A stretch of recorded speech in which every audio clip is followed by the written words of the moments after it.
Entrevista.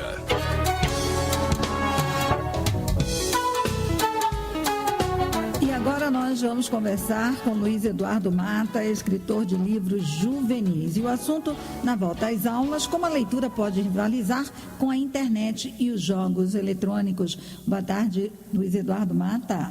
Boa tarde, como vai? É um prazer participar. O prazer é todo nosso, Luiz Eduardo. Eu vou começar lhe perguntando um pouquinho sobre você. Quantos livros você já escreveu, Luiz Eduardo? Olha, eu tenho publicado até o momento 9 livros. Agora, em fevereiro e março, devem sair mais 2. Aí serão 11. E por que você resolveu escrever para jovens? Eu comecei a escrever para jovens mais tarde, né? Porque eu, no início da minha carreira, eu escrevia para adultos, livros de suspense, né? Que é a minha linha principal, mistério e suspense. Mas aí, num determinado momento, lá quando eu já estava com meus 29, 30 anos, eu fiquei pensando que eu poderia, de algum modo, talvez, dar uma contribuição para a formação de leitores no Brasil, que é um problema que nós temos histórico, né? E eu, desde sempre, até pela minha própria experiência como leitor, eu percebi que é na adolescência que essa opção ou não pela leitura acontece. Ela é um momento muito delicado de transição, né? As pessoas estão mudando, estão deixando de forma muito acelerada de ser crianças para se tornar adultos, isso num espaço de tempo curto. E aí eu me lembrei do tempo que eu era leitor, como eu me apaixonei pela leitura quando eu tinha 10, 11, 12 anos de idade, e que foi através de histórias policiais juvenis. E aí então eu resolvi começar a escrever para esse público também. Luiz Eduardo, na sua opinião, essa juventude que está aí agora, ela está tão ligada a computadores, jogos eletrônicos, né? Ela está mais afastada dos livros? Olha, eu noto que há um crescimento muito grande da leitura no Brasil e, em especial, entre os jovens. Apesar de todos os vaticínios que aconteceram, ao contrário, que disseram que a internet iria matar a leitura e que não haveria mais literatura, não, os mais radicais chegavam a afirmar isso, estou me referindo a 10, 15 anos atrás, e aconteceu justamente o contrário. A internet, como os jovens eles estão muito presentes na internet, começou a haver uma troca de experiências muito grande de leitura, e além disso, entre eles, né, através de blogs, das redes sociais, e além disso, isso é uma coisa muito interessante, as livrarias chegaram às cidades onde elas nunca existiram, através da internet. Então, cidades que não contavam com nenhum ponto de venda de livros, hoje, tendo acesso à internet e tendo os computadores se tornaram mais baratos também, as pessoas estão podendo comprar, de repente aquela família que nunca teve acesso a livros passa automaticamente a ter acesso às melhores livrarias, aos grandes catálogos das livrarias brasileiras, e isso é um fenômeno muito recente e que está se refletindo diretamente no aumento da leitura no país.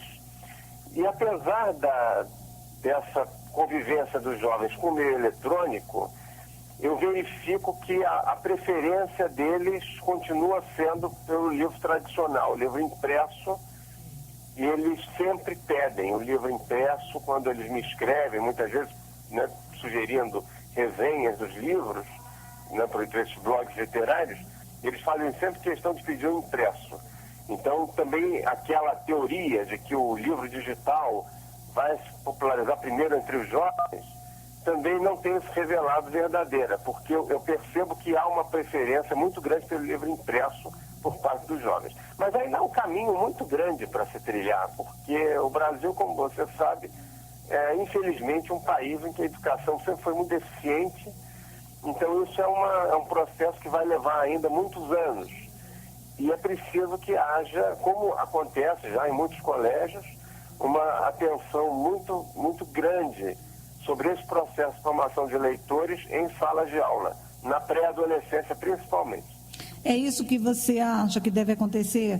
Que o interesse pela leitura venha da escola ou venha dos pais? Que caminho que se deve fazer para que os jovens se interessem pela leitura, aquele que ainda não tem interesse, né? Eu acho o seguinte, eu acho que a leitura, ela é uma atividade que ela só se incorpora à nossa vida quando ela é uma atividade prazerosa. E a leitura pode ser uma atividade extremamente prazerosa, divertida e emocionante. Hoje em dia, por conta até da mudança do perfil das famílias e das pessoas estarem muito sem tempo, às vezes para estar com os filhos, né, adequadamente, a escola assumiu muito essa responsabilidade na formação de leitores. Então, eu acho que é basicamente mostrar que o livro pode ser um grande companheiro, que a leitura pode ser divertida e promover atividades em salas de aula com esse objetivo, desmistificando um pouco aquela sisudez, né, que os livros muitas vezes têm, e mostrando esse lado exatamente lúdico, através de atividades em salas de aula, como debates, conversas descontraídas, e dramatizações, fazendo com que o aluno também participe mais ativamente dessa aula, às vezes até com exercícios que instiguem a criatividade, como, por exemplo, propor assim, ao aluno reescrever o final de um livro que foi adotado, ou misturando um livro com outro. Como é que nós poderíamos, por exemplo, temos o livro A e o livro B,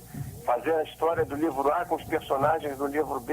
Esse tipo de exercício criativo é muito interessante porque vai diretamente à curiosidade dos jovens, né? Os jovens são curiosos, são apaixonados e eles precisam desse estímulo hoje em dia para se interessar pelos livros, né? Aqueles que já não se interessam naturalmente. É uma coisa que a gente não vê hoje em dia, pelo menos eu acho assim, eu não vejo muito mais, né? As pessoas darem para os jovens livros de presente, né?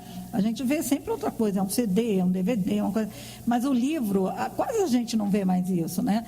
E é tão interessante você chegar e dar um livro e falar, olha, esse livro é muito bom, vale a pena você ler.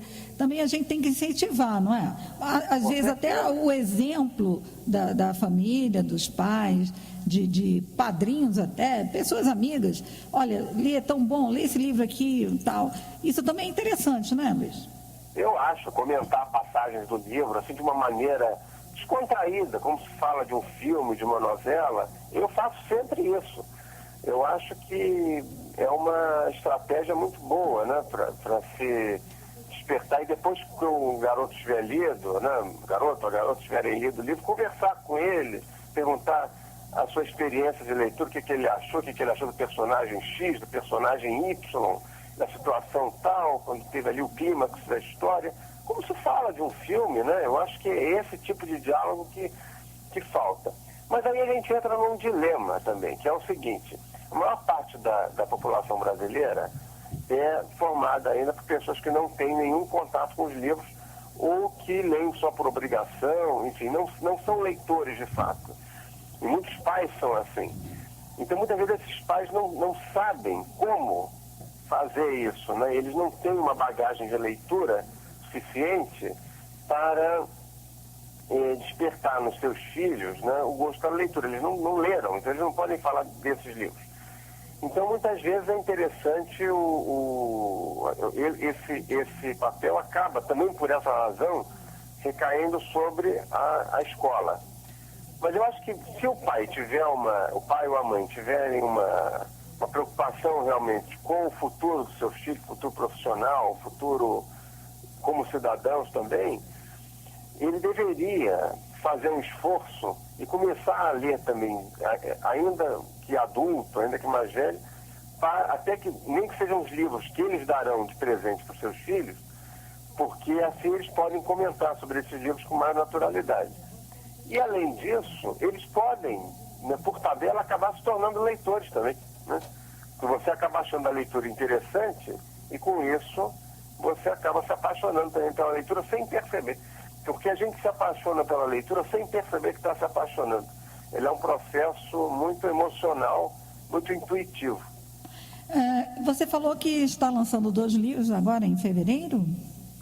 Um sai em fevereiro agora e o outro sai em março. O que vai sair em fevereiro é um livro juvenil, de uma coleção que eu escrevo para a editora Ática, dos Caça-Mistérios.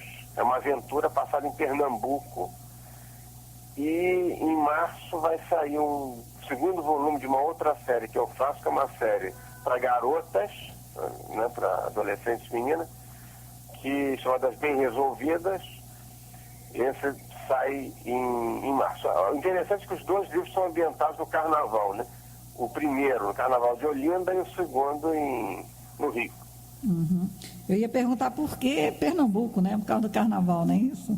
Não, é que essa série, Os Caça-Mistérios, o foco dela são histórias de aventuras em que cada livro se passa numa cidade brasileira diferente, né? São aventuras pelo Brasil.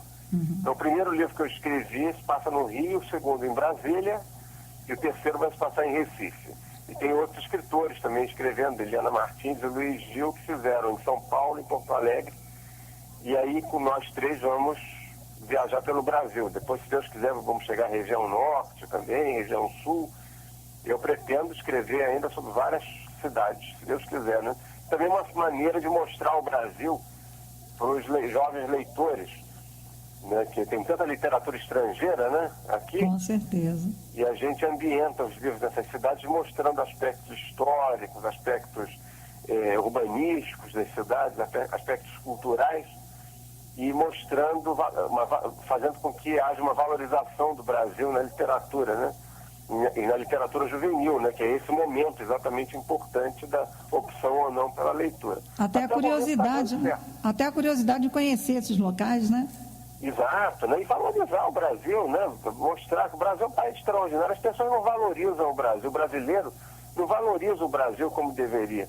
Eu percebo que há um certo menosprezo, uma coisa de se diminuir o país. E o Brasil é um país extraordinário, um país rico, um país com um povo muito bom, um povo batalhador, alegre e enfim, que não tem aquelas neuras que às vezes alguns povos estrangeiros têm. Falta realmente ao Brasil para o país se tornar desenvolvido e digno, de fato, é mais uma população mais instruída, e isso se dá com a leitura, né? Com certeza. Luiz Eduardo Mata, eu quero então agradecer muitíssimo a sua participação em nosso programa e eu espero poder conversar outras vezes com você aqui no nosso Falando Francamente, tá certo? Como? Perdão, desculpa, não entendi. Eu espero poder conversar outras vezes com você aqui no programa. Foi um prazer conversar com você. O prazer foi todo meu. Sempre que quiser, estou à disposição. Foi uma conversa ótima. Tá certo. Muito obrigado pelo convite. Nós é que agradecemos. Eu lhe desejo uma boa tarde, ok? Para você também, para os ouvintes também. Tá Muito bom, obrigado. obrigada. Boa tarde. Tchau, tchau. Tchau.